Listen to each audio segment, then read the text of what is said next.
بسم الله الرحمن الرحيم. لا أقسم بهذا البلد وأنت حل بهذا البلد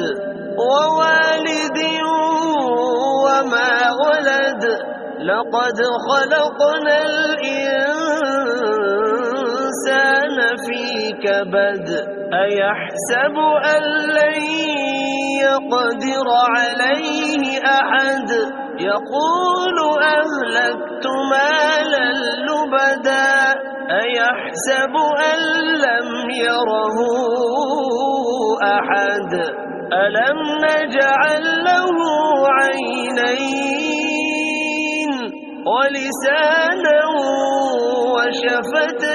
وشفتين وهديناه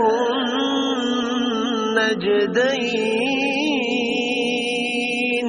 فلاقتحم العقبة وما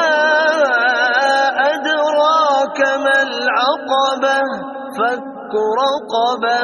أو إطعام في يوم ذي مسغبة يتيما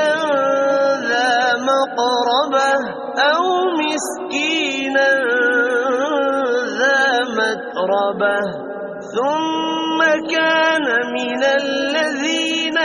آمنوا وتواصوا بالصبر وتواصوا بالمرحمة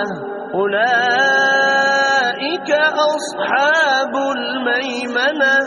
والذين كفروا بآياتنا هم أصحاب المشأمة عليهم نار مؤصدة.